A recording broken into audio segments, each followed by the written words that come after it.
கல்யாணத்துக்கு வாங்கி வச்ச நகை அதையும் வச்சுட்டாரு. இப்போதாம்மா காசு கட்டி முடிச்சிங்க.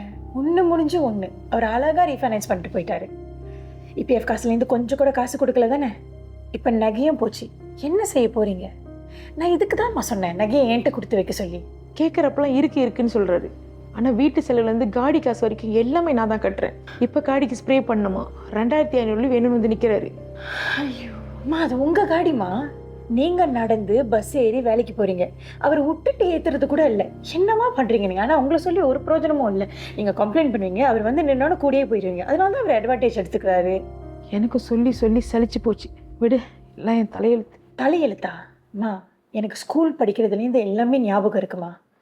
அந்த ஆள் அங்கங்கே கடனை வாங்கி நம்ம வீட்டு மண்ணுக்கு சோப்பு சாயம் ஊற்றுனது, அந்த ஆளோட மூஞ்சி அங்கங்கே போஸ்டர் அடித்து ஒட்டி நீங்கள் அதை போய் ஒன்று ஒன்றா கிழிச்சது, நான் அதை பாத்திரக்கூடாதுன்னு சுற்றி போய் என்னை ஸ்கூலில் போய் ட்ராப் பண்ணுவீங்க. எனக்கு எல்லாமே ஞாபகம் இருக்குமா. அது பத்தாமல் அந்த ஆளுக்கு ஒரு பொம்பளை வேற. அதை நீங்கள் நினச்சி சொல்லி சொல்லி அழுதுருக்கீங்க பாட்டிக்கிட்ட. எல்லாமே எனக்கு ஞாபகம் இருக்குமா. நீங்கள் நினச்சிருந்தா அப்பயே விட்டுட்டு வந்திருக்கலாம்.